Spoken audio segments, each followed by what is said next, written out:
বাংলাদেশের বাইরে পৃথিবীর বিভিন্ন প্রান্তে যেখান থেকে চ্যানেলে দেখছেন আপনাদের সকলকে সাদর আমন্ত্রণ তৃতীয় মাত্রা দেখবার জন্য।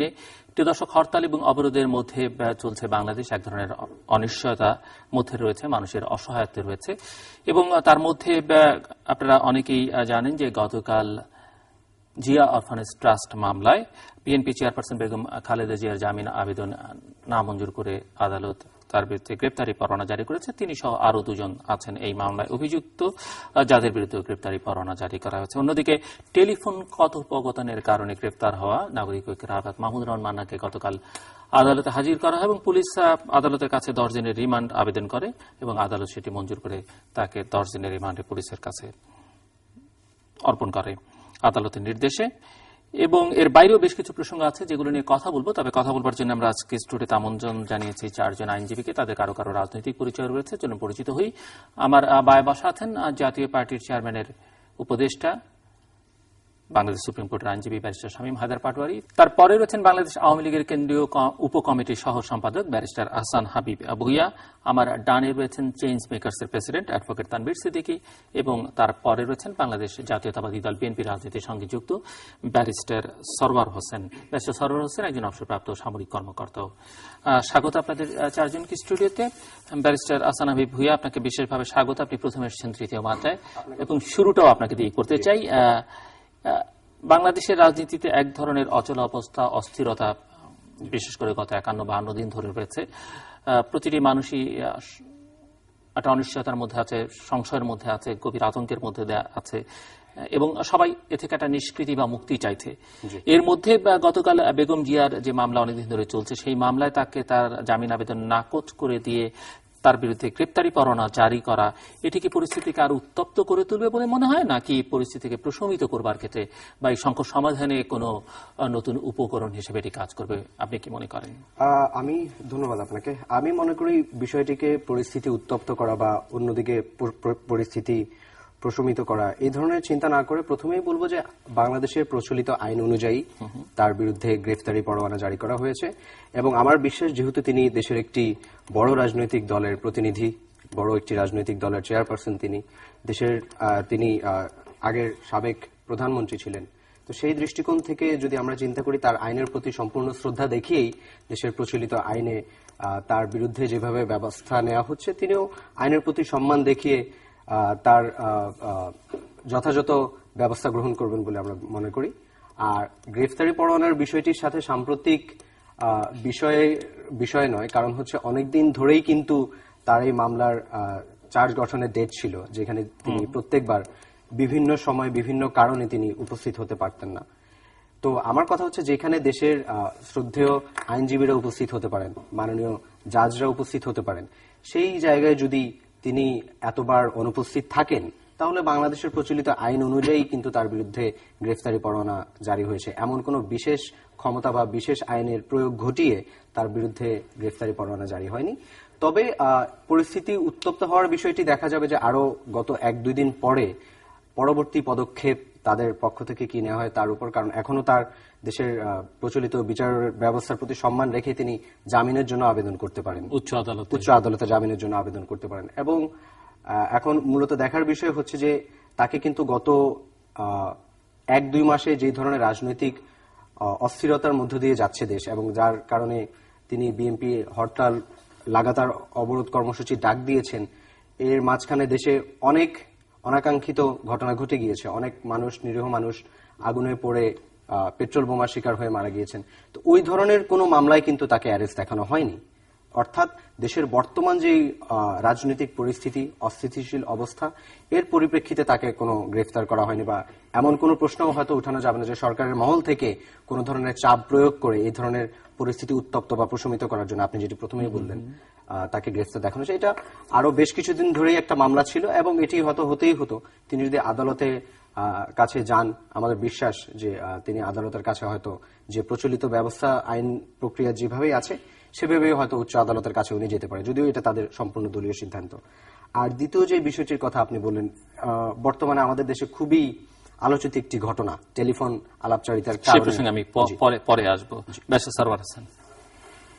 জি দেখুন, জিল্লুর ভাই আপনাকে ধন্যবাদ, এবং এই মুহূর্তে যারা তৃতীয় মাত্রা দেখছেন সবাইকে ধন্যবাদ জানিয়ে ৭১ জন যারা বিডিআর কারণে যে মারা গিয়েছিল, যারা পেট্রোল বোমা হামলায় মারা গিয়েছে, এবং যারা রাষ্ট্রীয় সন্ত্রাস নামে ক্রস ফায়ারে যারা মারা গেছে, সবার আত্মার মাগফিরাত কামনা করে আমি শুরু করছি। পেট্রোল বোমা যারা মারা গেছে তাদের জন্য আমি তাদেরও আত্মার মাগফিরাত কামনা করছি। হ্যাঁ, সো আহসান যেরকম বলল যে প্রচলিত আইন, তো আমরা প্র্যাকটিসে কি দেখি? দেখুন, বেগম জিয়ার মামলাটা যেটা সুপ্রিম কোর্টে যাওয়া হয়েছিল এবং অ্যাপিলেট ডিভিশন হাজার হাজার মামলা ফেলে রেখে রকেট গতিতে এটাকে সেটেল করা হলো। প্রচলিত আইনে আমরা দেখি কি, সাধারণত যে কোনো মামলা 1 মাস অথবা তার ঊর্ধ্ব সময়ে ডেট পড়ে। এখানে এই মামলাটার ডেট 7 থেকে 10 দিনের ভিতরে পড়ছে, এবং আমি নিজেও অনেকবার এই কোর্টে গিয়েছি।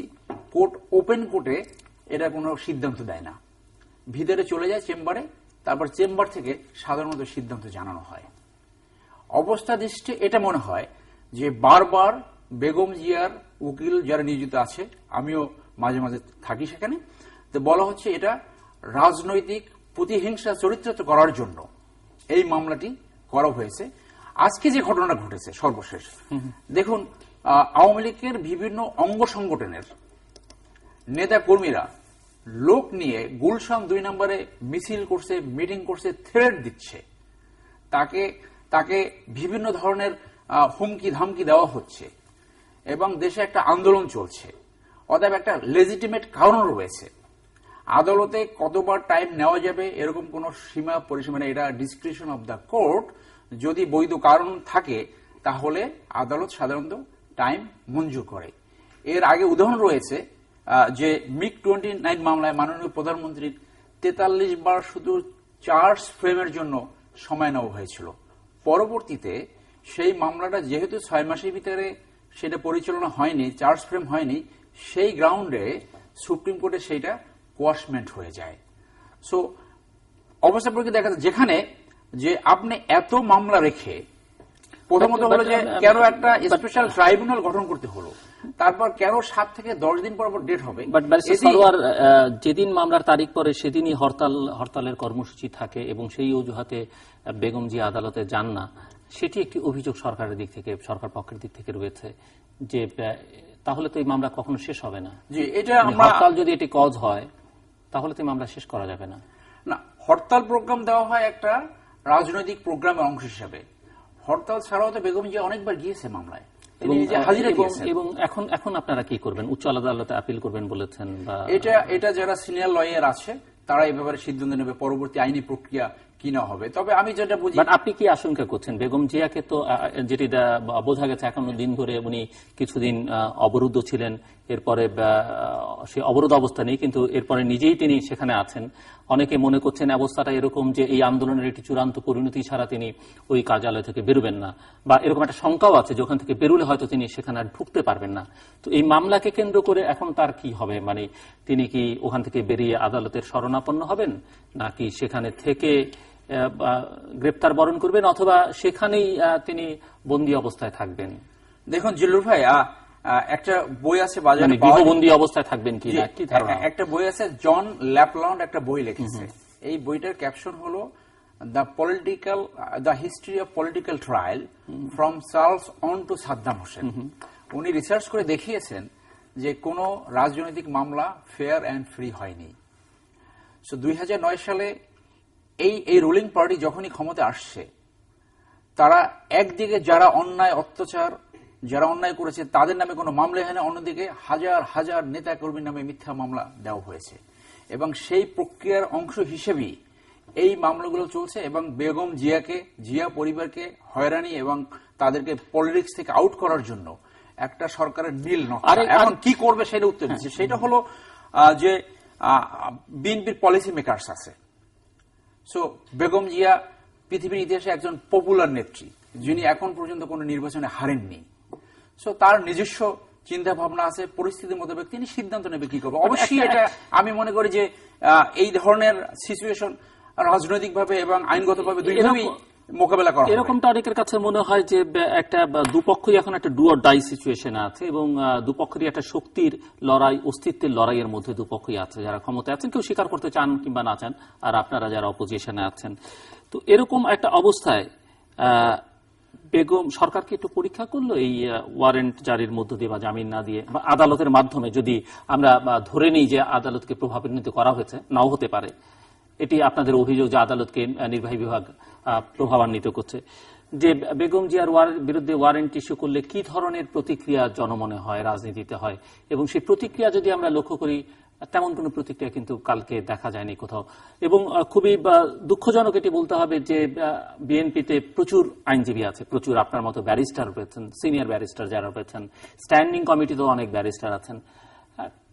একজন খন্দকার মাহবুব হোসেন ছাড়া, সুপ্রিম কোর্ট বারের প্রেসিডেন্ট ছাড়া আর কাউকে কিন্তু সেখানে দেখা গেল না। মানে তারপরে মাহবুব হোসেন পরে যুক্ত হয়েছেন সেখানে, তার কাউকে কিন্তু খুব একটা দেখা যায়নি, খুব একটা কি কাউকে দেখা যায়নি।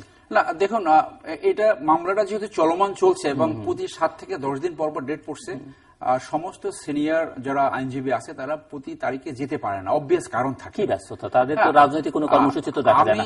একমাত্র মমতা ব্যানার্জির সঙ্গে আড্ডায় ছাড়া বা ওইসব পার্টিতে, ডিপ্লোম্যাটিক পার্টি ছাড়া আর কোথাও তাদেরকে খুব একটা দেখা যায় না। তো না, আপনি যেটা মিন করছেন জলিল ভাই, সেটা বাস্তবতা, আপনি টিভিতে অনেকে দেখেছে। তো যেটা বাস্তবতা হলো যে অনেকের অনেক রকম কাজ থাকে, যেমন যে অনেকের ব্যক্তিগত মামলাও থাকে। সো কারা ওখানে যাবে ওই দিন সেটা ডিপেন্ড করে যে আগে একটা কোঅর্ডিনেশন বডি আছে, তারা সিদ্ধান্ত নেয় যে কারা কোথায় যাবে। যে অন্য মামলা থাকে, লোয়ার করে যদি মামলা থাকে, বেগম জিয়ার মামলা যদি থাকে, সো আজকে ডেটটা ছিল যে একটা অ্যাপ্লিকেশন দেওয়া হবে। সেই অ্যাপ্লিকেশনের উপরে সাধারণত সমস্ত সিনিয়র লয়ার যে ওখানে থাকতে হবে নট নেসেসারি। তো যারা যায় নাই বা কেন যায় নাই সেটা ব্যাখ্যা তারা দিতে পারবে। আমি যেটা অনেক কর্মীর প্রশ্ন আমি নানান ধরনের প্রশ্ন এখানে করি, সাধারণ মানুষের প্রশ্ন রিজনেবলি যেটা এজিউম করছি। এখন বেগম জিয়া যদি যান তাহলে চেষ্টা করে সবাই যাওয়ার জন্য, এবং ওখানে এমন কারণ থাকতে পারে, তো অনিবার্য কারণে 2-1 হয়তো নাও যেতে পারে। হ্যাঁ, আর নিরাপত্তা আবার আসবো আপনার কাছে, ব্যারিস্টার শামীম হায়দার পাটোয়ারি।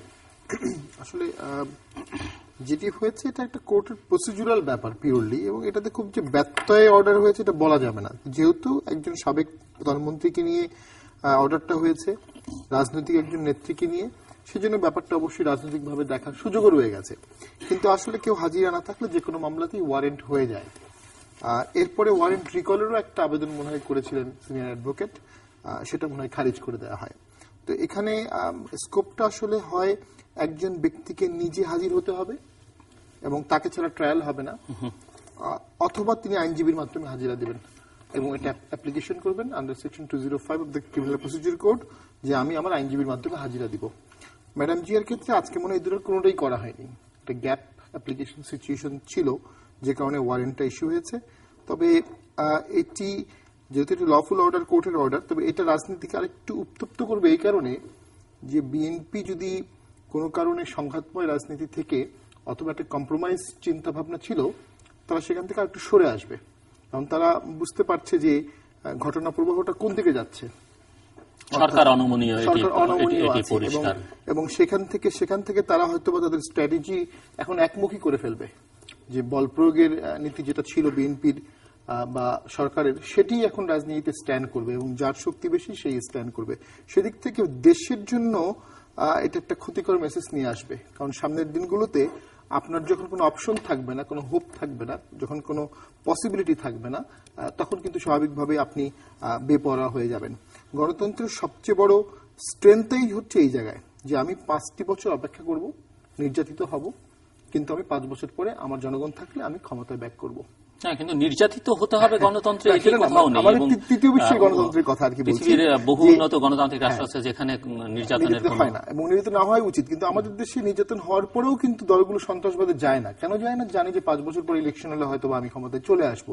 সব দলই যখন ক্ষমতায় ছিল বিরোধী দলকে নির্যাতন করেছে, কিন্তু নির্যাতন করার পরেও কিন্তু বিরোধী দল অপেক্ষা করেছে 5 বছরের জন্য, আন্দোলন করেছে তারপরও। তো সেই জায়গাটাই কিন্তু একটা মূল ভিত্তির জায়গাটাই কিন্তু বাংলাদেশ বেশ গত 2-3 বছর ধরে একটা ধাক্কা হয়ে গেছে, যে অন্যান্য বিরোধী দলগুলোর মধ্যে যে হোপ যে আমরা একটা ফ্রি ফেয়ার পার্টিসিপেটরি ইলেকশন হবে, পার্টিসিপেট করবো, আমরাও ক্ষমতা আসবো, সেই জায়গাটা একটা নড়বড়ে হয়ে গেছে। সেদিক থেকে বাংলাদেশ এবং বাংলাদেশের গণতন্ত্র বেশ এফেক্টেড হয়ে গেছে।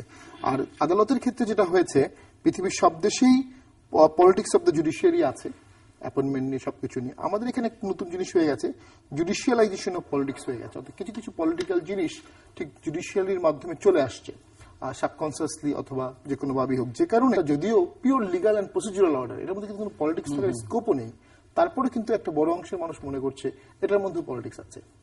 তো এটি হচ্ছে গিয়ে এখন জুডিশিয়ারির জন্য দুর্ভাগ্যজনক যে জুডিশিয়ারি এখন যে অর্ডারই দিচ্ছে সেটাতেই সাধারণ মানুষরা আবার পলিটিক্যাল গন্ধটা খুঁজে পাচ্ছে। অ্যাডভোকেট তানভীর সিদ্দিকী। ধন্যবাদ জিলুর ভাই আমাকে আমন্ত্রণ জানানোর জন্য।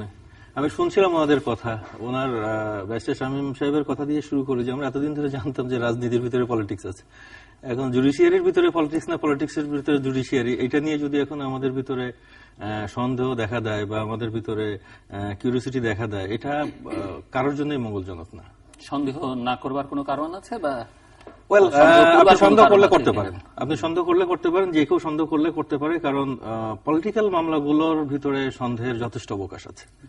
পলিটিক্যাল লিডারদেরকে নিয়ে যে মামলাগুলো হয়, তারা যে ইনোসেন্ট সবসময় সেটা বলবো না, কিন্তু সব মামলার যে সাবস্টেন্স আছে কিনা বা কিভাবে করা হয়, আপনি যেহেতু এই মামলা মোকদ্দমা নিয়ে কথা হচ্ছে, আমি বলি আপনাকে যে দেখেন, এই মামলা তো একটা ধারাবাহিকতা, তো আপনার তত্ত্বাবধায়ক সরকারের আমলে যে মামলাগুলো হয়েছিল সেইগুলো তো এই সরকার, বর্তমান সরকার আগেরবার যখন ক্ষমতায় আসলেন, আসার পরে কি হলো যে ওনাদের বিরুদ্ধে যে মামলা ছিল বোধহয় 8,000-এর বেশি, যে মামলাগুলো খুব দ্রুত একের পর এক মামলাগুলো প্রত্যাহার করে নেওয়া হলো, বলা হলো যে রাজনৈতিক কারণে মামলাগুলো হয়েছে।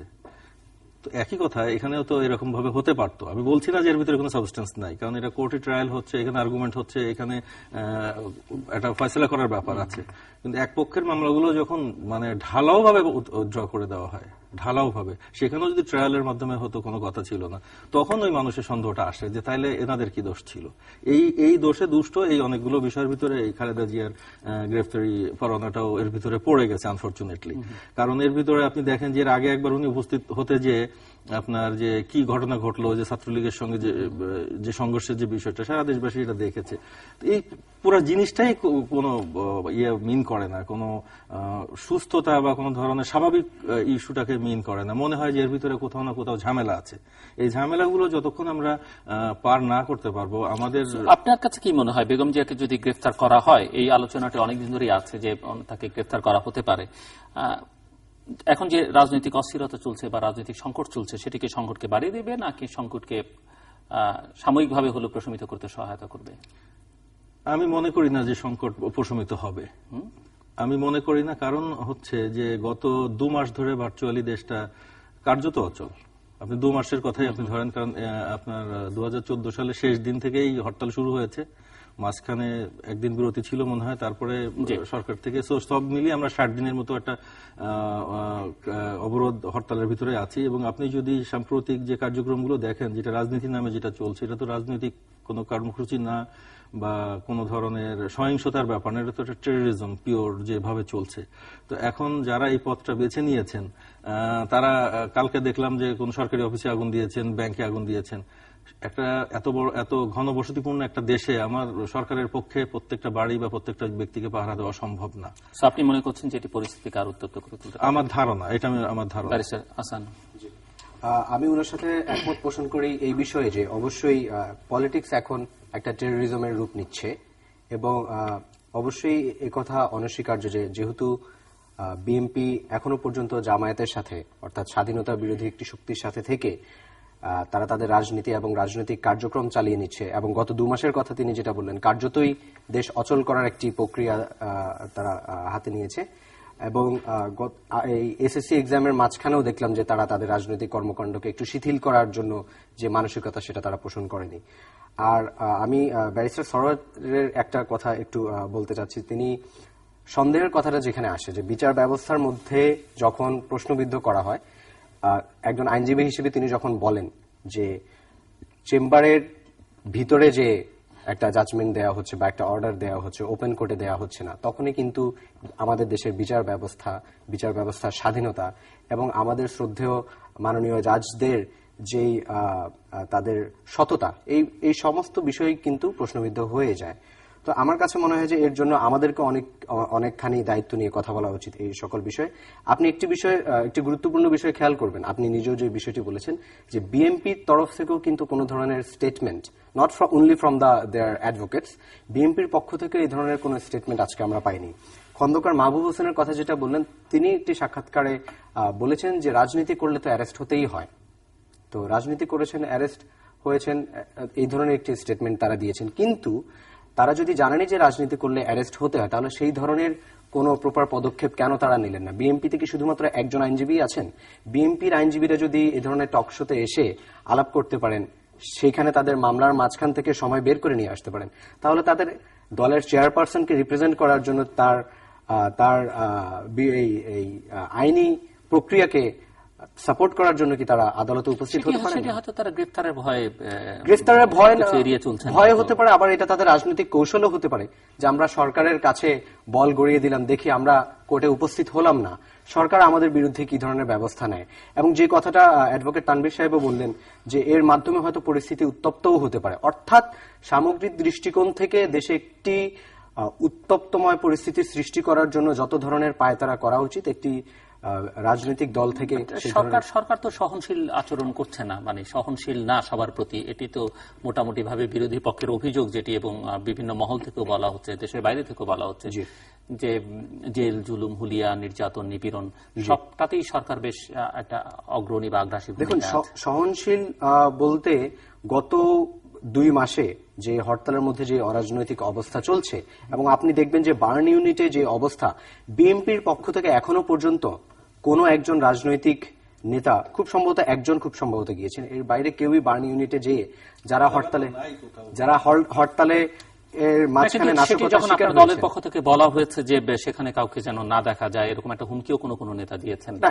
এই ধরনের কোনো কথা তারা বলতে পারবে বা এই ধরনের কোনো বলেছেন কেউ, সেটা হয়তো তিনি দায়িত্ব নিয়ে বলেছেন। কিন্তু প্রথম কথা হচ্ছে, এমন তো না যে সেখানে গেলেই কাউকে গ্রেফতার করে ফেলা। আবার এটিও তো সত্য যে এই 51 বা 52, 53 দিনে প্রায় অর্ধশতাধিক মানুষ বিনা বিচারে মারা গেছে, গুলিবিদ্ধ হয়ে। তিনি অপরাধী হন কিংবা নাই হন, বিনা বিচারে মারা গেছেন। দেখুন, এখানে প্রথম বিষয়টি হচ্ছে যে দেশে একটি অরাজনৈতিক পরিস্থিতির সৃষ্টি হয়েছে, মানুষ মারা যাচ্ছে, এটাই সত্যি।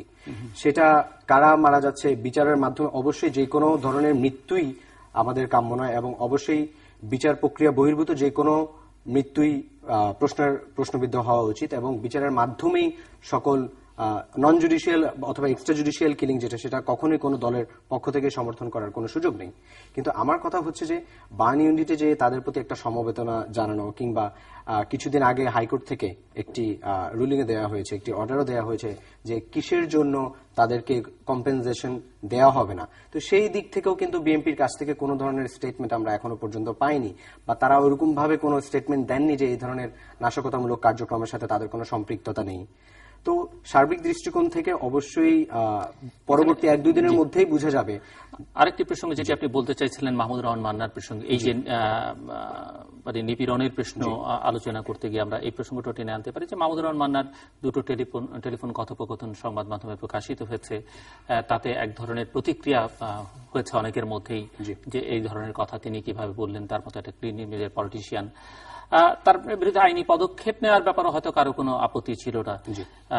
কিন্তু তাকে গ্রেফতার করা হলো, 21 ঘন্টা পরে তাকে পুলিশের কাছে হস্তান্তর করলো। র্যাব স্বীকার করলেন যে 21 ঘন্টা পরে যে তাকে তারা গ্রেফতার করেছেন।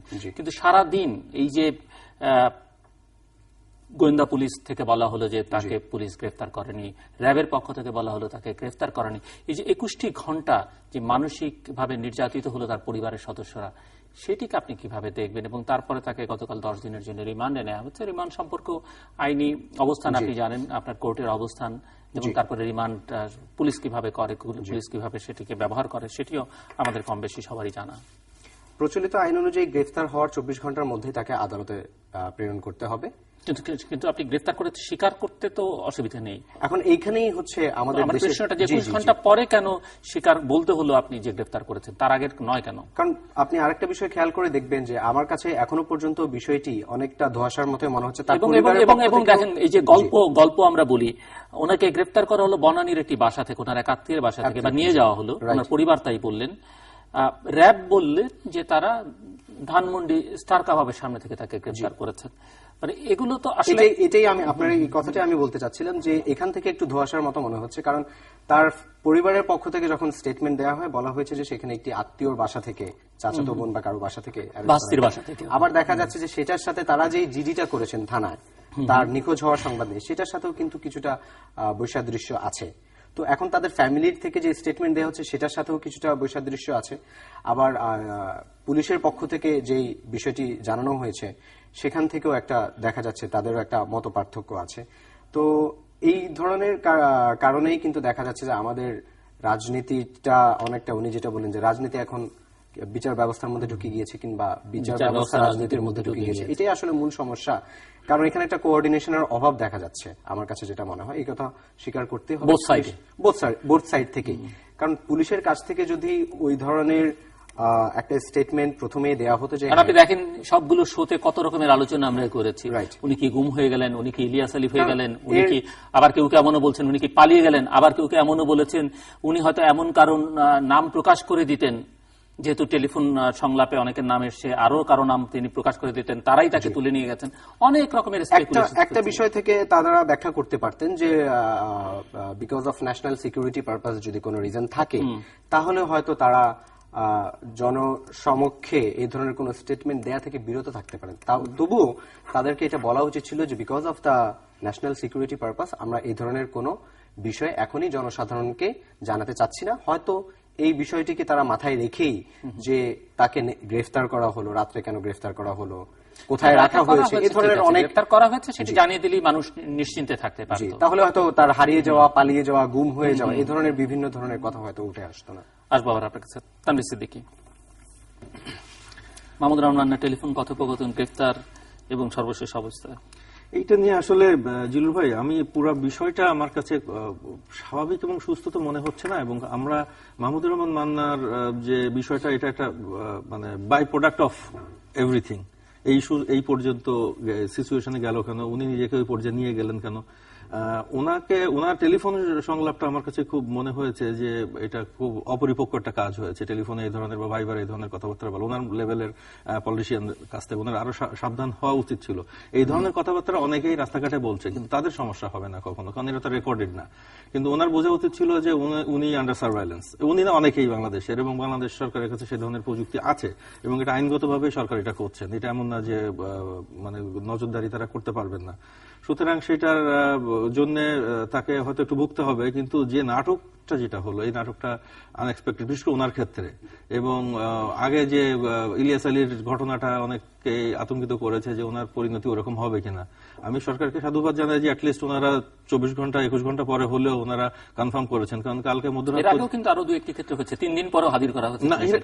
এটা খুব আনফরচুনেট। এবং এই সিমটম গুলো আপনি যেটা বলছেন যে আমি ওভারঅল চিন্তা করতে চাই, আমরা যে আলাপগুলো করছি জুডিশিয়ারিকে নিয়ে আলাপ করছি, কার জামিন হবে কার জামিন হবে না, ল ইজ ব্লাইন্ড, এটা তো আমরা পড়েছি। এখানে আমরা 4 জনই আইনের ছাত্র।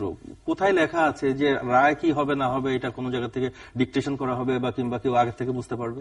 এরকম তো হওয়ার কথা না। সুতরাং আমরা দেখতেই পাচ্ছি যে কিছু না কিছু স্পষ্ট দৃষ্টিতে সিদ্ধান্তগুলো কোথা থেকে আসছে।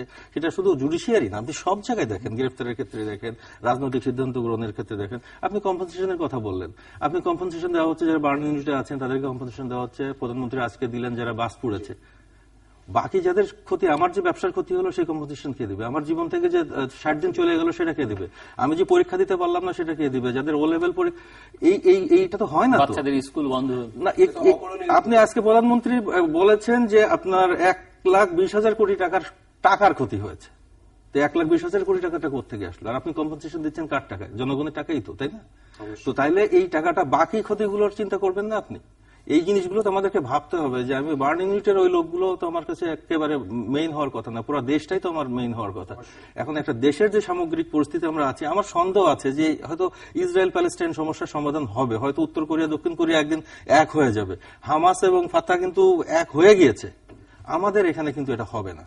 এবং তাদের যে বডি ল্যাঙ্গুয়েজ, আপনি এক একজনের যে সমস্ত আলাপ আলোচনাগুলো আমি দেখি, আমি খুব ভীত এবং শঙ্কিত যে তারা যে ভাষায় তারা কথা বলেন, কোনো ধরনের সমঝোতার কোনো সম্ভাবনা আমি দেখছি না।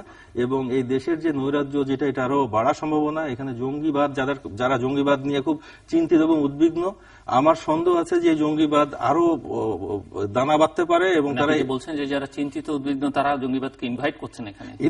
অফকোর্স, এটা তো আপনি যদি এখন ঝগড়াঝাটির ভিতরে ব্যস্ত থাকেন, এবং চোর তো ওই সিচুয়েশনটায় সুযোগটা নিবে যে আপনি এক জায়গায় এনগেজড আছেন, আপনি দরজা জানালা খোলা রেখে আপনি ব্যস্ত আছেন, তো আমি এই সুযোগটা নিব না। আমি যদি চুরি করার আমার প্ল্যান থাকে, এবং যদি এটা ডিস্টেবিলাইজ করার যদি কারোর কোনো প্ল্যান থাকে, দিস ইজ দ্য মোক্ষম টাইম।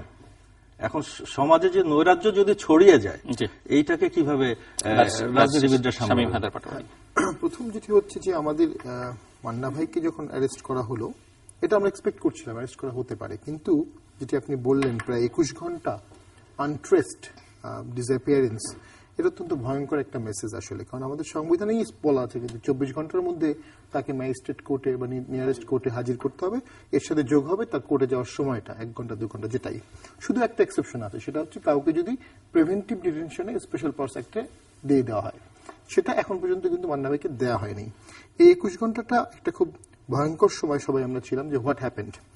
সরকারের ভিতরেই হয়তো একটা সরকার আছে যারা এই 21 ঘন্টাটা ইউজ করেছে, এবং অনেকটা সরকারও মনে হয় দ্বিধাদ্বন্দ্ব ছিল যে কি হবে, তাকে অ্যারেস্ট দেখানো হবে নাকি ছেড়ে দেওয়া হবে, নাকি প্রডিউস করা হবে, নাকি কি করা হবে, এই বিষয়ে নিয়ে মনে হয় একটা দ্বিধাদ্বন্দ্ব ছিল। এখান থেকে আওয়ামী লীগের কিছুটা শেকিনেসও প্রমাণ হয়ে যায়, ইনকনসিস্টেন্ট ট্র্যাক অফ রেকর্ড, যেটি তানভীর ভাই বলছিলেন যে আসলে একটা যুদ্ধ অবস্থার দিকে আমরা যাচ্ছি। দেখেন, আজকেই পত্রিকায় পড়লাম ইরান কিন্তু ইতিমধ্যেই 10 বছর পারমাণবিক কোন এক্সপেরিমেন্ট করবে না, এরকম একটি চুক্তি আমেরিকার সাথে করছে।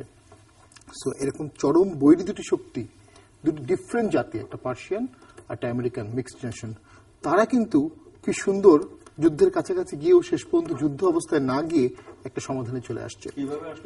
হ্যাঁ, আলোচনার মাধ্যমে, ডেফিনেটলি আলোচনার মাধ্যমে, অবশ্যই আলোচনার মাধ্যমে, সেটা আমি অবশ্যই ডিসকাশন জাস্টিস তো হতেই হবে। আর জাপান যখন আমেরিকা অ্যাটাক করলো পার্ল হারবারে এবং খুব সাকসেসফুলি করলো, তখন সমস্ত কমরেডরা এসে জেনারেলকে কংগ্রেচুলেট করলো, ইটস এ ওয়াইজ মুভ।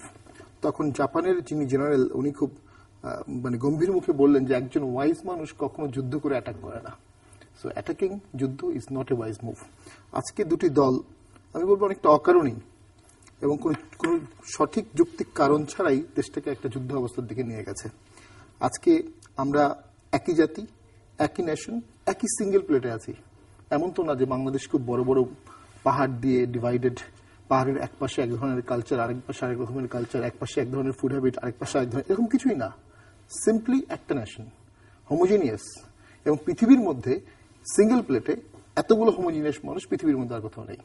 এই দেশটা যদি একবার একত্রিত হয়ে ডেভেলপমেন্ট শুরু করে, এটা ডেভেলপমেন্ট হবে খুব দ্রুত, কারণ অনেকগুলো ছোট ছোট প্রবলেম আমাদেরকে ফেস করতে হবে না। আমেরিকাতে গেলে দেখা যায় আউট অফ মেনি তারা একটা নেশন করেছে। আমরা কিন্তু অলরেডি একটা নেশন হয়েই আছি, কিন্তু আমরা বারবার এই হোঁচটগুলো খাচ্ছি। এর কারণ হচ্ছে আমাদের দুই নেত্রী কখনোই লেডি এলিজাবেথ হতে পারছে না, তারা লেডি ম্যারি স্টুয়ার্ট হয়ে যাচ্ছে। এলিজাবেথ ছিলেন যখন কুইন হলেন, ওনার যখন 10 বছর বয়স, তখন ওনার বাবা মার ম্যারেজটাকে অবৈধ ঘোষণা করে দেওয়া হলো। So she was known as bastard princess all through his life until she become queen. কিন্তু যখন উনি কুইন হলেন তখন, এবং সারা জীবন তিনি ক্যাথলিকদের দ্বারা টর্চার্ড, কুইন হওয়ার পরে উনি প্রথম যে কাজটি করলেন, ক্যাথলিকদের প্রোটেকশন করলেন, যে আমি প্রোটেস্ট্যান্ট কুইন, বাট কোনো প্রোটেস্ট্যান্ট যেন কোনো ক্যাথলিককে কোনো টর্চার না করে। That's why she become Elizabeth the great. আমাদের এই দুজনের মধ্যে একজনকে গ্রেট হওয়া প্রয়োজন, একজনকে এই ব্যাটলিং বেগম অথবা ড্রামা কুইন্স থেকে বের হয়ে এসে ট্রু ন্যাশনাল লিডার হওয়া প্রয়োজন। বঙ্গবন্ধু এইরকম একটি ন্যাশনাল লিডার হতে পেরেছিলেন, কিন্তু 71 সালের পরে বঙ্গবন্ধু যে নৌকা তৈরি করলেন এবং সেটার মাঝি উনি হলেন, মাঝির এক পাশে থাকলেন আওয়ামী লীগ, আরেক পাশে আর কোনো দল উনি তৈরি করলেন না। এটা আবুল মনসুর আহমেদ তার বইতে বলেছে, আমার দেখা রাজনীতি 50 বছর, যে কারণে নৌকাটা একদিকে তলিয়ে গেল। জ্ঞান তাপস আব্দুল রাজ্জাক সাহেব 72 সালে বা 73 সালের দিকে গিয়ে উনি বঙ্গবন্ধুকে কনভিন্স করার চেষ্টা করলেন যে আপনি আপনার অর্থে, আপনার নির্দেশনা একটা বিরোধী দল তৈরি করেন, তা নাহলে দেশে অরাজকতা হবে। বঙ্গবন্ধু এটাকে হেসে উড়িয়ে দিলেন, যার ফলশ্রুতিতে 73 ইলেকশনে দেখা গেল আওয়ামী লীগ এমনিতেও সরকার গঠন করতে পারত, কিন্তু অতিমাত্রায় বল প্রয়োগ করে কিছু আসন নেওয়ার কারণে জনমনে একটা অসন্তোষ সৃষ্টি হয়ে গেছে। এবং যখন 75 সালে খালেদ মোশাররফ মুভমেন্টটা করলেন সাকসেসফুলি, মুভমেন্টটা হয়ে গেল, টেক ওভার দ্য পাওয়ার উনি করে ফেললেন। ছোট্ট একটা ভুল, সেটি হচ্ছে ওনার মা এবং ওনার ভাই আওয়ামী লীগের কিছু নেতার সাথে গিয়ে ইয়া করলেন, মিছিল করলেন। সাথে সাথে কিন্তু খালেদ মোশাররফের পতন হয়ে গেল। 91 সালের ফ্রি ফেয়ার ইনক্লুসিভ ইলেকশন, যেটা নিয়ে কথা বলার কোনো সুযোগ নেই, সেটা নিয়ে যদি কেউ কথা বলে একমাত্র জাতীয় পার্টি বলতে পারবে। কারণ 91 সালে লেভেল প্লেইং ফিল্ড জাতীয় পার্টির ছিল না, আমাদের সমস্ত নেতারা জেলে ছিলেন, পার্টির চেয়ারম্যান সহ। সেই ইলেকশনে কিন্তু আওয়ামী লীগ হেরেছে, আনএক্সপেক্টেডলি হেরেছে আমি বলবো।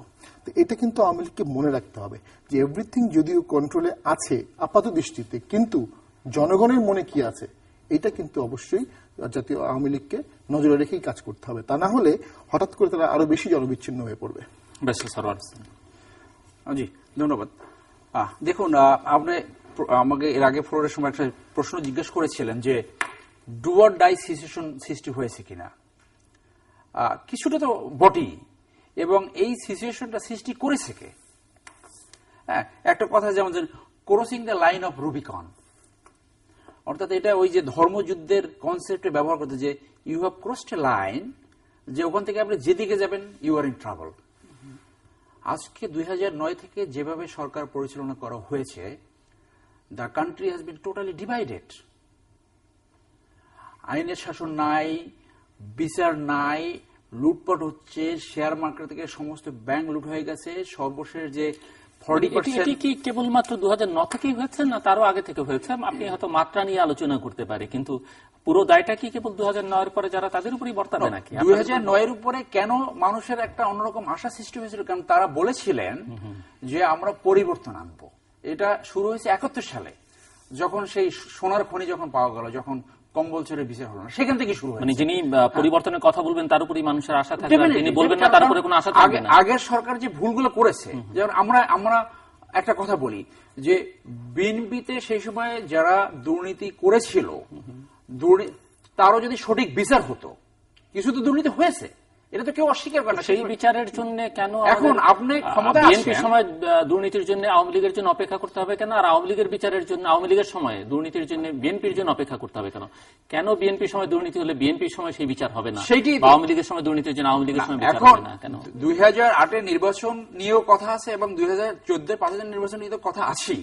তো সেইখানে যারা আমরা ইয়াং জেনারেশন, যারা এই জেনারেশন আমরা পলিটিক্স করতে চাই, যারা আমরা পজিটিভ পলিটিক্স করতে চাই, যে ঠিক আছে ধরে নিলাম তর্কের খাতিরে যে বিএনপি সেখানে করেনি, কিন্তু আপনি তো সেটা করার এজেন্ডা নিয়ে ক্ষমতা আসছেন, কিন্তু আপনি করলেন কি নেগেটিভলি আরো অনেক নিচে আপনার পারদ নামায় নিলেন, যার জন্য এমন একটা সিচুয়েশন আছে যে সরকারি স্পেশালি যারা বাহিনী প্রধান, কিছু কিছু বাহিনী প্রধান দিয়ে আপনি এমন কাজ করিয়েছেন, অথবা কিছু সরকারি কর্মকর্তা এমন কাজ করিয়েছেন, আনঅফিশিয়ালি তারাই এখন বলে যে এই সরকার যদি ক্ষমতায় না থাকে, এই রুলিং পার্টি যদি ক্ষমতায় না থাকে, then we are in big trouble. So এই যে crossing the line of Rubicon, এমন একটা প্রিডিকামেন্ট সৃষ্টি হয়েছে।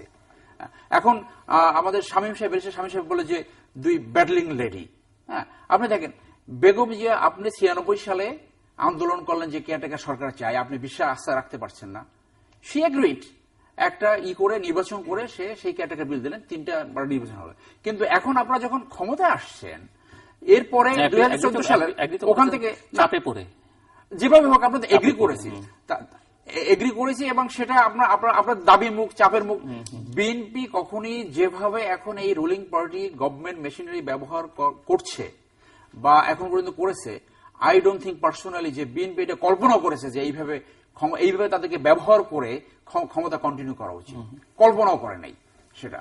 এবং এই যে এক্সাম্পল সৃষ্টি হলো, গণতন্ত্রের কথাটা কি? দ্য ডেফিনেশন অফ গণতন্ত্র is the rule of majority with the consent of the minority. হ্যাঁ, এখন 5ই জানুয়ারি নির্বাচন যদি বিএনপি পার্টিসিপেটও করতো, তারপরে যদি এরকম একটা দাবি উঠতো যে আমরা আপনার ম্যান্ডেট চেক করেন, যেটা শ্রীলঙ্কাতে হয়েছে রাজাপাকসে, তারা তো দাবি করে নাই। তো দাবি ছাড়াই গণতন্ত্রের আপনার সমস্ত উন্নয়নের চাবিকাঠি একটাই, that is the political stability. If there is no political stability, nothing will go in order. আপনি আপনার শক্তি দিয়া, আপনার রাষ্ট্রীয় সংস্থা দিয়া টেম্পোরারি আপনি এটাকে সাপ্রেস করতে পারবেন, 2 দিন পর কিন্তু আবার বেড়ে যাবে। যেমন আমাদের আওয়ামী লীগ বন্ধুরা বলা শুরু করলেন, আমাকে 1 মিনিট সময় দেন, বলা শুরু করলেন যে শান্তির নহর বয়ে যাচ্ছে, দেশে সুশাসন বিরাজমান, everything is fine, calm and quiet. গণতন্ত্র চ্যাম্পিয়ন হলেন এবং গণতন্ত্র তারা বিদেশে রপ্তানি করবেন, এটা বলা শুরু করলেন। একটা বিরোধী দল আপনারা সবাই বলেন যে তারা কেউ মাঠে নামতে পারে না, যে কারণে নামুক বা নামুক সেটা পার্টি পলিসি। দেশ তো অচল হয়ে গেছে, কোথায় তাহলে গণতন্ত্র থাকলো? তাহলে আপনারা যদি গণতন্ত্রের মাধ্যমে সুশাসন করতে হয় তাহলে you have to do it by a normal democracy, যে কনফিডেন্সের বিরোধী দলকে ভিন্ন মতকে দমন করে নয়, আপনি দমন করতে ব্যারিস্টার পারবেন। আহসানের জবাব দেবেন, কিন্তু আমার একটা প্রশ্ন হচ্ছে যে মাহমুদুর রহমান মান্নার ইস্যুটিকে আপনি কিভাবে দেখেন? এবং আমরা লক্ষ্য করলাম যে উনি দুজনের সঙ্গে দুটো টেলিফোন কনভারসেশন বেড়েছে, এটিতে আপনার দলের একজন অত্যন্ত গুরুত্বপূর্ণ নেতার সঙ্গে কথা হয়েছে এবং সেই নেতা বলছেন যে আন্দোলন সম্পর্কে দ্বিধাগ্রস্ত তিনি, এবং সেখানে অনেক ধরনের কনভারসেশন হচ্ছে, আমি সেটি রিপিট করতে চাই না। আবার মিস্টার মান্না আরেকজনের সঙ্গে, অজ্ঞাত এক ব্যক্তির সঙ্গে কথা বলছেন, যে ব্যক্তি আবার বলছেন এসব বিএনপি টিএনপিতে কিছু হবে না। বোঝাই গেছে যে তিনি আসলে বিএনপিও না, আওয়ামী লীগও না, বা এর বাইরে অন্য কোনো প্রক্রিয়া। সব মিলিয়ে আপনার নিজের প্রতিক্রিয়াটা কি, যা কিছু ঘটলো, যা কিছু শুনলেন দেখলেন? দেখুন, প্রাইভেটলি আমাদের কিন্তু অনেকের সাথে কথা বলে, বিভিন্ন দলের, জাতীয় পার্টি বলেন, আওয়ামী লীগ বলেন। 75 থেকে আপনি যদি 96 পর্যন্ত আওয়ামী লীগ দেখেন, প্রাইভেটলি অনেকে স্বীকার করেছে যে সেই সময় যে আন্দোলন সংগ্রাম তারা করার চেষ্টা করছে, অনেক জায়গায় এই যে 21 বছর ক্ষমতার বাইরে ছিল 21 জনও খুঁজে পাওয়া যায়নি। ক্ষমতায় থেকে পলিটিক্স করা which is a fashion of the third world country, এটা মনে হয় এখন সেটি ঠিক আছে ব্যারিস্টার হোসেন, কিন্তু এটি তো ঠিক যে 21 বছর খুঁজে না পাওয়া গেলেও 21 বছর পরে তারা ঠিকই ক্ষমতায় এসছে এবং তারা ইতিমধ্যেই যেভাবেই হোক না কেন 10 বছরের অধিক কাল ক্ষমতায় আছে। আর আপনারা তো ক বছর ক্ষমতার বাইরে, এখন তো আপনাদের 21 জনও অনেক জায়গায় দেখা যাচ্ছে না। দেখা যায় আপনি যদি টিভিতে দেখেন যে এত জুলুম অত্যাচারের পরেও মিছিল মিটিং কিন্তু বিএনপির হচ্ছে, কিন্তু মিডিয়াটা এমন হয়েছে হার মাস্টার ভয়েস, যেটা বলছিলাম আমি আসছি সেখানে, যে মিডিয়াতে সেটা আসে না বিভিন্ন ভাবে, কিন্তু না হলে আন্দোলন সংগ্রাম চলছে কিভাবে? চলছে তো, মিছিল মিটিং করেছে, এই ধরনের কোনো নিউজ তো আমরা পাই না। আমি কালকেও অনেক মিডিয়া উনি বলছেন যে মিডিয়াতে আসে। এখন আপনি মাহমুদুর রহমান মান্না সম্বন্ধে জিজ্ঞেস করেছেন। মান্না ভাই, আমি মনে করি যে মাহমুদুর রহমান মান্না ইজ মান্না এই কারণে যে যেখানে রাষ্ট্রীয় মেকানিজম ব্যবহার করে কন্টিনিউয়াসলি মিথ্যা কথা বলে যাওয়া হচ্ছে, সত্য অলমোস্ট নির্বাসনে, রাষ্ট্রীয়ভাবে সত্য নির্বাসনে যাচ্ছে, সেইখানে হি ডিড সামথিং এবং সে সেটা ডিজাউন করে না, এইটাই হচ্ছে তার গ্রেটনেস। সে বলেছে ইয়েস আমি কথা বলেছি, কিন্তু এখানে যেভাবে প্রচার করা হয়েছে সেইটা বিকৃত করা হয়েছে। আজকে আমি লোয়ার কোর্টে ছিলাম এবং ওই কোর্টের ভিতরে ছিলাম যখন তার জামিন পিটিশন করা হয়, তিনি নিজেও টেকনিক্যালি মানে কারিগরি দিক থেকে করা হয়েছে, মানে উনি বলছেন বা আপনি মনে করছেন এটা তো আপনি জানেন যে ডিস্টর্ট করা হচ্ছে কিনা, ডিস্টর্ট করা হয়েছে। সে বলেছে যে যেগুলো বলেছেন সেগুলোকে উপস্থাপন করবার সময় অন্যরা অন্যভাবে করেছে। উনি তো আমি সোফার আমি যে বুঝেছি যে মিডিয়াতে ঠিক প্রপারলি উপস্থাপন করা হয়নি, কিন্তু কনভারসেশনটা ওনার নয় বা সেখানে কোনো টেকনিক্যাল ডিস্টরশন হয়েছে সেটি বোধহয় বলে। দেখেন, টেকনোলজি এমন জায়গায় গেছে এটা আমরা সবাই জানি, যে সেটি উনি বলেছেন কিনা আদালতে, যে উনি বলেছেন যে আমি বলেছি যে ঢাকা ইউনিভার্সিটির প্রসঙ্গ উনি এনেছেন, যে আমি বলেছি যে এখানে যদি গণতান্ত্রিক আন্দোলন করতে যান তাহলে ক্যাজুয়ালিটি হতে পারে, তো সেটাও গ্রহণ করতে হবে। তাহলে লাশের রাজনীতির কথা আমি কিভাবে বললাম? আমি তো গণতান্ত্রিক আন্দোলনের কথা বললাম, এই কথাটা উনি স্পেসিফিক্যালি কোর্টে নিজেই মেনশন করেছেন। হ্যাঁ, তো সেটা এখন আন্দোলনের মাধ্যমে প্রাইভেটলি অনেকের অনেক রকম ওপিনিয়ন থাকে। একটি দল যারা অনেকে আজকে বিএনপিকে সন্ত্রাসের লেবেল দেওয়ার চেষ্টা করছে, দেখুন কোন সন্ত্রাসের সাথে বিএনপির তুলনা হবে না। আয়ারল্যান্ডের উত্তর প্রান্তের ছোট একটি অংশে এইটা হয়েছে। আপনি যদি শিখ বিদ্রোহ বলেন সেটা ছোট একটা অংশ হয়েছে, আপনি যদি এলটিটি বলেন সেটা শ্রীলঙ্কা উত্তর অংশে। বিএনপি এখন পর্যন্ত 5 বার সরকার গঠন করছে, অলমোস্ট প্রতিটি ঘরে বাংলার নেতা অথবা সমর্থক রয়েছে, যাদের 37% কন্টিনিউয়াসলি জনসমর্থন এনজয় করে, এবং আমরা মনে করি সুইং ভোটারের সবচেয়ে বড় অংশ এখন বিএনপির পক্ষে, ডিসপাইট অফ অল দ্যাট হ্যাভেন্ড। তো সেই দলকে একই কাজ তো আপনারা করেছেন, যেমন শাহরিয়ার কবিরই পরশুদিন দেখলাম আমি একটি টেলিভিশন চ্যানেলে বলছেন যে এই ধরনের টেলিফোন কনভারসেশনকে সূত্র ধরেই তাকেও বিএনপি 2001-এ গ্রেফতার করেছে এবং নিপীড়ন নির্যাতন করেছে।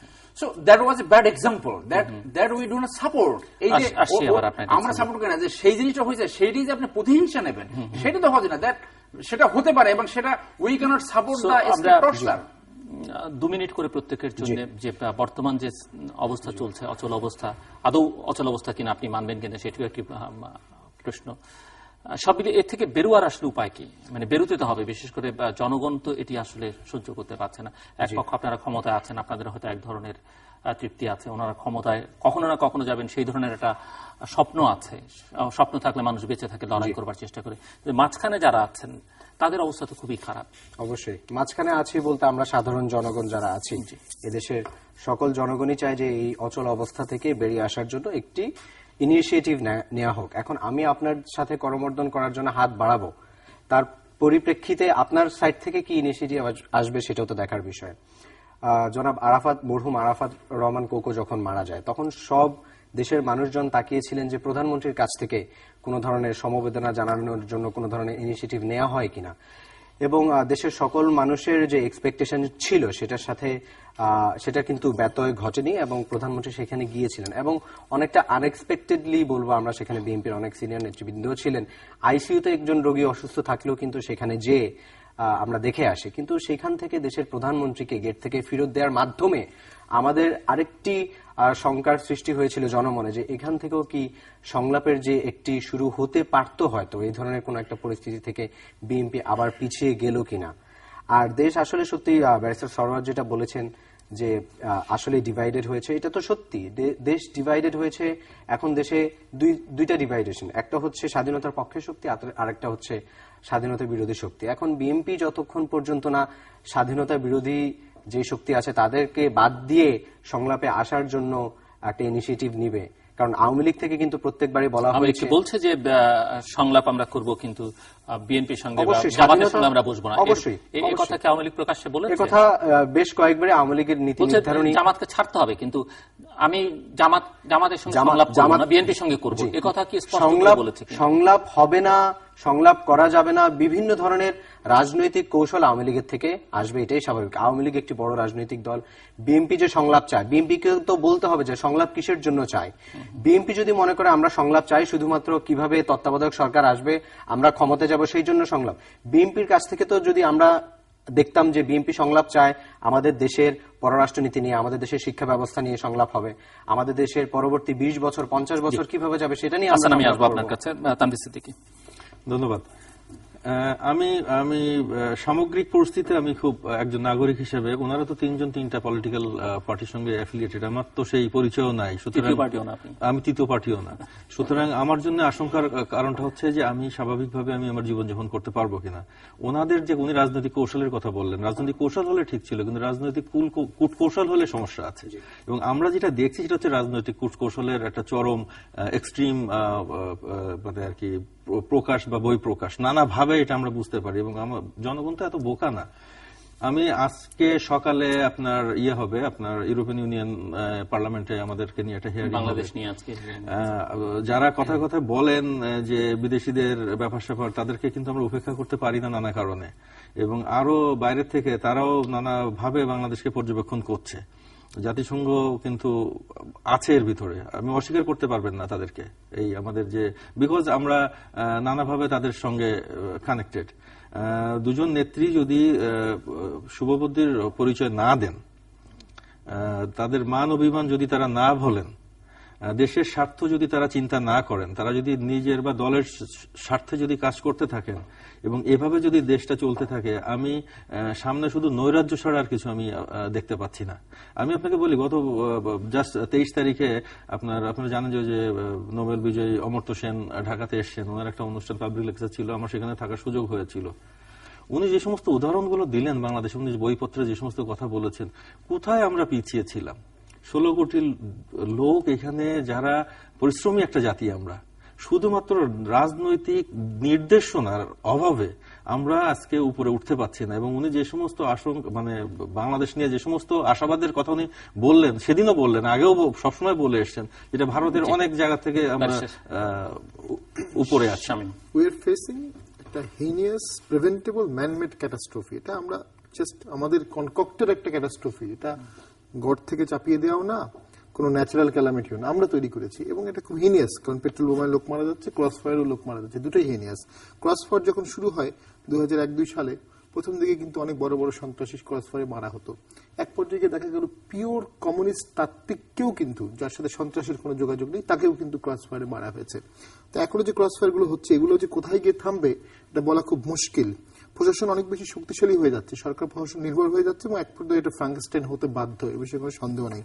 সমাধানটা খুব সহজ আবার খুব কঠিন, কারণ সংবিধান অনুযায়ী মাননীয় প্রধানমন্ত্রী যে কোনো সময় পার্লামেন্ট ভেঙে দিতে পারেন। তাকে পার্লামেন্ট ভেঙে দেয় ফোর্স করা যাবে না, সেটা সংবিধানে অ্যালাউ করা, এটা কিন্তু আবার বিএনপিকে বুঝতে হবে। তো সেখান থেকে অবশ্যই সফট টোন দুজনেরই প্রয়োজন, কারণ সমাধানের চাবিকাঠি তো একজনের কাছেই আছে। সমস্যাটা অনেক মিলে তৈরি হতে পারে, কিন্তু সমাধান কিন্তু ওই এক জায়গাতেই। আমি লেজিটিমেট সমাধানের কথা বলছি। এবং সেক্ষেত্রে অবশ্যই বিএনপিকেও এমন একটি আচরণ করতে হবে যাতে আওয়ামী লীগের নেত্রী বা মাননীয় প্রধানমন্ত্রী বঙ্গবন্ধু কন্যা উদার হওয়ার মানসিকতা তৈরি হয়, তাকেও কটাক্ষ করে কথা বলা, বাইরে একটি সুষ্ঠু পরিবেশ দ্রুত আমাদের তৈরি করতে হবে। তা না হলে আমাদের দেশে যেটি চলছে এটি হচ্ছে মাৎসন্যায়ের প্রারম্ভ, আর কিছুদিনের মধ্যে হয়ে যাবে চূড়ান্ত মাৎসন্যায়। জি, এই প্রধানমন্ত্রী একবার বলেছিলেন এর আগের টার্মে যে উনি মদিনা সনদ অনুযায়ী রাষ্ট্র পরিচালনা করবে। সো আমরা মদিনা সনদের আসলে কিছুই দেখতে পাচ্ছি না, বল সম্পূর্ণ তার কোর্টে। শামীম সাহেব যেভাবে বলছে আমি ওনার সাথে একবার, সমাধান একেবারে সহজ আবার একেবারেই কঠিন। হ্যাঁ, উনি যদি ইচ্ছে করে, উনি যদি প্রমাণ করে যে শি ইজ ডেমোক্রেটিক, তাহলে উনি রিকল করতে পারে জিয়া, এবং it is her responsibility to make the country stable. আমি আমার এই ভাইয়ের সাথে একমত সম্পূর্ণ যে আমাদের দেশের যে হিউজ পোটেনশিয়ালিটি, দেখুন যদি জাস্ট 10 বছর যদি পলিটিক্যাল স্টেবিলিটি থাকে, আমরা সিঙ্গাপুর মালয়েশিয়ার ওই লেভেলে চলে যাব। সো কান্ট্রি ডিস্ট্রয় কারা করতেছে? এই যে what Legacy she is living behind আস, আজ থেকে 10 বছর 15 বছর 20 বছর পর ওনাকে ইতিহাস কিভাবে করবে ওনারা দেখাবে। দেখেন সবচেয়ে ক্ষতি করে সুবেদার টাইপ ইন্টেলেকচুয়ালরা। এই মান্না সাহেবের কথা বললেন, সুবেদার টাইপ ইন্টেলেকচুয়াল কি? বিভিন্ন বাহিনীতে কমান্ডিং অফিসারের নিচে একজন সুবেদার থাকে, তো কমান্ডিং অফিসার জিজ্ঞেস করে সাব সূর্য কোন দিক থেকে উঠছে? বলে স্যার আপনি যে দিক থেকে বলেন। তো সে বলে কি আজকে মনে হলো যে সূর্য মনে হয় পশ্চিম দিকে উঠছে? বলে স্যার একেবারে সম্পূর্ণ সঠিক, সূর্য পশ্চিম দিকে উঠছে। সো আনফর্চুনেটলি আমাদের যারা পাওয়ারে থাকে এবং যারা মানে কিছু ভাগ হালুয়ালুটি ভাগ নিতে চায়, তারা এরকম ওই সূর্য পশ্চিম দিকে তাদের উঠছে। এবং যখন হার মাস্টার ভয়েস যে কথা প্রধানমন্ত্রী অথবা ক্ষমতায় যারা না থাকে সেই কথা ইনিয়ে বিনিয়ে বলে এমন একটা পরিস্থিতি সৃষ্টি করে সত্যতা থেকে অনেক দূরে তাদেরকে নিয়ে যায়। এই সুবেদার টাইপ ইন্টেলেকচুয়াল যারা, এরা দেশকে অনেক ক্ষতি করছে এবং দেশকে তারা প্রোগ্রেস করতেছে না সামান্য বেনিফিটের জন্য। আপনি দেখেন রাষ্ট্রীয় সংস্থা দুদক, নির্বাচন কমিশন, সামান্য একটা বেনিফিটের জন্য তাদের মেরুদণ্ডহীন ভাবে কিভাবে বেনিফিট এনজয় করার জন্য জনস্বার্থে রাষ্ট্রের সাথে কাজ করছে না। এই সুবেদার টাইপ যে ইন্টেলিজেন্স তাদের এবং প্রধানমন্ত্রী যদি এককভাবে ইনিশিয়েটিভ নেয়, ডায়লগ হলে যে সমাধান হবে এটা তো কোনো নিশ্চয়তা। আমরা একেবারেই শেষ মুহূর্তে প্রত্যেকের জন্য 30 সেকেন্ড কনক্রিট কোন প্রপোজাল থাকলে, কনক্রিট এই মুহূর্তে কি করণীয় তানভীর সিদ্দিকী? ইমিডিয়েটলি বসতে হবে, আলাপ আলোচনা করতে হবে, সহিংসতা বন্ধ করতে হবে, কোনো উপায় নেই, আমাদেরকে বাঁচতে হবে, দেশটাকে বাঁচাতে হবে। আপনি এই জিদ দিয়ে কিংবা সন্ত্রাস দিয়ে জয়ী হতে পারবেন না, কেউই পারবেন না। এটা আমি মানে একদম গ্যারান্টি দিয়ে বলতে পারি। হয়তো ওনারা সাফার করবেন না, কিন্তু পুরো দেশটা সাফার করবে। ইমিডিয়েটলি সংলাপে বসতে হবে অথবা একটা জাতীয় ঐক্যের ডাক দিতে হবে। আমাদের যে গণতান্ত্রিক প্রতিষ্ঠানগুলো নষ্ট হয়ে গেছে, মুক্তিযুদ্ধের চেতনা, এই সবকিছু মিলিয়ে মাননীয় প্রধানমন্ত্রী এই মুহূর্তে নাকি ন্যাশনাল লিডার হতে হবে। আওয়ামী লীগের লিডার হয়ে থাকলে এটা দেশ সাফার করবে। একটি চরম জাতীয় ঐক্য তৈরি করে আমাদের যে জাতীয় ঐক্যের যে প্রবলেমগুলো আছে এগুলোকে সলভ করে ফেলতে হবে, এবং সেটা সংলাপ আলোচনার মাধ্যমে অবশ্যই করতে হবে। তাতে যদি বিএনপি কোনো কারণে সাড়া না দেয়, তাহলে বিএনপি আস্থা করে নিক্ষিপ্ত হবে। জি, আমি এই ছোট আরেকটা প্রশ্ন বুঝি। আমাদের মাননীয় প্রধানমন্ত্রী আরাফাত কোকর মৃত্যু পরে গেলেন, ঠিক তার 2 দিনের মাথায় তার টেলিফোন লাইন কাটা হলো এবং খাবার বন্ধ হলো। আপনি দেখেন, আমার ছোট্ট একটা প্রশ্ন যারা এই অনুষ্ঠান দেখছে, সমাধানের কথা না, সমাধানের কথা বলছি, যে উনি যদি আসলেই ওনার সেই গুড মাইন্ড, গ্রেট মাইন্ড নিয়ে ওখানে যেতেন, তাহলে এটার সাথে কি এটা যায়? সমাধান হলো বল প্রধানমন্ত্রীর কোর্টে, বল তার কোর্টে, তার ইনিশিয়েটিভ, তার প্রমাণ করতে হবে তার দল গণতান্ত্রিক, সে গণতান্ত্রিক এবং দেশের স্টেবিলিটি আনা। শুধু শক্তি প্রমাণ করবেন নেই মনে করেন আপনি? আমরা তো আমাদের প্রাক্তন প্রধানমন্ত্রী আমাদের নেত্রী বেগম জিয়া গত 1 বছর ধরে কন্টিনিউসলি আবেদন জানাচ্ছে, আসুন 5ই জানুয়ারির নির্বাচনের মাধ্যমে যে জাতীয় সংকটটা সৃষ্টি হয়েছে আমরা সমাধান করি। বারবার আনফরচুনেটলি এমন একটা বলটা এখন প্রধানমন্ত্রীর কোর্টে, প্রধানমন্ত্রীর কথা এবং আলোচনার মাধ্যমে আমরা উই হ্যাভ টু ডিসাইড এবং একটা মধ্যবর্তী নির্বাচন। না, আমি চিন্তা করছি যে মাননীয় প্রধানমন্ত্রী তো আরাফাত রহমান কোকো মারা যাওয়ার পরে গিয়েছিলেন, জি। ওনাকে ঢুকতে দেওয়া হয় না, ওনাকে খুব নির্দয়ভাবে ওনার সঙ্গে ব্যবহার করা হয়েছে, এটা পুরো জাতিটা দেখেছে। এখন কি আপনার নেত্রী কি মাননীয় প্রধানমন্ত্রীর কাছে যে এক সময় যে উপস্থিত হতে পারেন না, যে আসেন আমরা বসি একসঙ্গে, অসুবিধা কোথায়? সেইটা তো যারা যারা সে যেহেতু প্রধানমন্ত্রী, এই ইনিশিয়েটিভ আমাদের কাছ থেকে আসতে পারে, তাদের কাছ থেকে আসতে পারে, যেতে পারে, কিন্তু এই মুহূর্তে আছে যার খাবার লাইন বন্ধ করে দেয়। জি জি, প্রথমেই উনার একটা কথাই একটু উল্লেখ করতে হচ্ছে, সেটা হচ্ছে উনারা সংলাপে যেতেই চান হচ্ছে মধ্যবর্তী নির্বাচনের জন্য, দেশের উন্নয়নের জন্য, জাতির উন্নয়নের জন্য। আপনারা নির্বাচনে গেলে কি করবেন, আপনাদের ইলেকশন ম্যান্ডেট কি হবে, যুদ্ধাপরাধীদের বিচার আপনারা এই স্বাভাবিক প্রক্রিয়া করবেন কিনা, বিচার হবে কিনা, দেশের জনগণের অনেক প্রশ্ন আপনাদের কাছে আছে। শুধুমাত্র মধ্যবর্তী নির্বাচন কিংবা ক্ষমতায় আসার জন্যই কেন সংলাপ হবে? সংলাপ হতে পারে আমাদের দেশের পররাষ্ট্রনীতি, যেটা আমি আগেও বলতে চেয়েছিলাম, শিক্ষা ব্যবস্থা কিভাবে হবে, আমাদের দেশের জ্বালানির সেটাও একটি বিষয় অন্তর্ভুক্ত থাকতে পারবে, but it can not be the sole reason for the সংলাপ। সরকার সেটি বলুক যে আমরা শুধু নির্বাচনী প্রক্রিয়াই নয়, আমরা দীর্ঘমেয়াদে বাংলাদেশ কিভাবে পরিচালিত হবে, এখানে প্রতিষ্ঠানগুলো কিভাবে গড়ে উঠবে, সেগুলো নিয়ে একটা জাতীয় সংলাপ করি অবশ্যই, এবং একটি কমন কনসেনসাস ফর্ম করা উচিত, এবং প্রত্যেক রাজনীতিবিদদেরই প্রত্যেকের প্রতি পারস্পরিক সহমর্মিতা সহ এই বিষয়গুলো ডেভেলপ করা উচিত। দর্শক, আমরা সময় নিয়ে আমার হাতে না, আমি বলছি যে বিএনপিতে অনেক আনপপুলার হয়েছে আওয়ামী লীগের ভাষ্য অনুযায়ী। তাহলে আপনি একটা মানে প্রথমে যে স্টেজে শর্ট টার্ম হিসেবে শর্ট টার্ম স্টেবিলিটি অ্যাচিভ করার জন্য আপনি একটা নির্বাচন দিয়ে প্রমাণ করেন যে আপনার নির্বাচনের জন্য বাংলাদেশের জনগণের সমস্যা সমাধান হবে না। নির্বাচন হলেই যে স্টেবিলিটি আসবে, আপনি ক্ষমতায় গেলেই যে আসবে, আপনারা ভালোভাবে গভর্ন করবেন সেটিরও কোনো নিশ্চয়তা নেই। আর ওনারা যে রাজপথকে শান্তি দিবেন বা আমাদের নির্বাচন সমস্যা সমাধান, এটা হলো প্রথমে যে স্টেজে প্রথমে পলিটিক্যাল স্টেবিলিটি অ্যাচিভ করার জন্য দ্যাট ইজ দ্য মেকানিজম। মানে আপনাদের মানে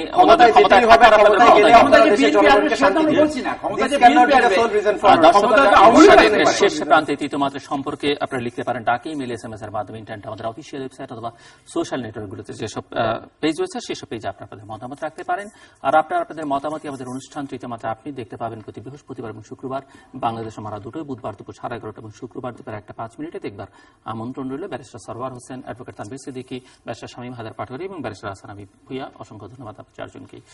দর্শক মণ্ডলী, চারজন আইনজীবী কথা বলছিলেন এবং মোটামুটি ভাবে আলোচনার ব্যাপারে, সংলাপের ব্যাপারে কারোই কোনো ভিন্ন মত নেই, যদিও রাজনৈতিক অবস্থান প্রত্যেকেরই ভিন্ন এবং একজন সেই অর্থে কোনো রাজনৈতিক দলের সঙ্গে যুক্ত নন। তবে এটি মোটামুটি ভাবে স্পষ্ট, অন্তত আমাদের রাজনীতিবিদদের ক্রিয়াকর্ম দেখে, যে রাজনীতির মূল লক্ষ্য হচ্ছে একমাত্র ক্ষমতায় থাকা এবং ক্ষমতায় যাওয়া। সংকটটাও মূলত সেখানেই ঘনীভূত, যদিও মূল সংকট যদি আমরা অনুসন্ধান করতে যাই সংকট আরো গভীরে, এবং সে কারণেই সংলাপ দরকার। এবং এই সংলাপ কেবল ক্ষমতা হস্তান্তরের প্রক্রিয়া কি হবে সেটি নিয়ে নয়, সংলাপ এখানে গণতান্ত্রিক ভিত্তি হিসেবে কাজ করে যে প্রতিষ্ঠানগুলো সেইভাবে সেটি কিভাবে গড়ে উঠবে, বাংলাদেশের আগামী দিনের রাজনীতি, অর্থনীতি, শিক্ষা কিভাবে হবে, এগুলো নিয়ে একটা দীর্ঘমেয়াদের সংলাপ হতে পারে এবং সেই সংলাপ থেকে একটা জাতীয় ঐকমত্য প্রতিষ্ঠা করা যেতে পারে। তবে অবশ্যই ক্ষমতা হস্তান্তরের প্রক্রিয়া কি হবে সেটি এই সংলাপের একটি অন্যতম গুরুত্বপূর্ণ এজেন্ডা হতে হবে এবং সেটি হয়তো প্রধান এজেন্ডা হতে হবে, কেননা আশু সংকট বা বর্তমান যে সংকট আছে তার আশু সমাধানের জন্য সেই বিষয়ে সংলাপটি খুবই জরুরি। তবে এটি মোটামুটি ভাবে ঠিক যে আমাদের রাজনীতিটাকে ফিক্স করতে হবে যে আসলে আমরা কি রাজনীতি করতে চাই।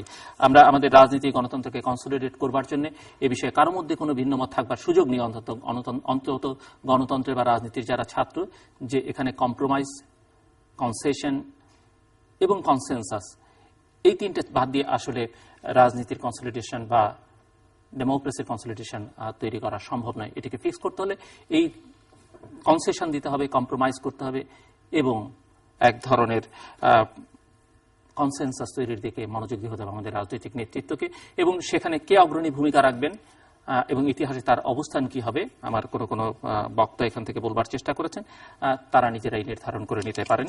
তবে এই শঙ্কা, অসহায়ত্বের মধ্যেও আমাদের শুভকামনা থাকবে বাংলাদেশ ক্রিকেট দলের প্রতি, যারা আজকে খেলবেন বিশ্বকাপে শ্রীলঙ্কার বিপক্ষে, এবং আমরা কায়মনোবাক্যে প্রার্থনা করব যে তারা ভালো খেলা উপহার দিয়ে বাংলাদেশের মানুষের মধ্যে যারা অনেক অস্বস্তির মধ্যে আছে তাদের মুখে আজকে হাসি ফোটাবার চেষ্টা করবেন। দর্শক, আমাদের সঙ্গে থাকবার জন্য অসংখ্য ধন্যবাদ, আপনাদের সবার জন্য শুভকামনা।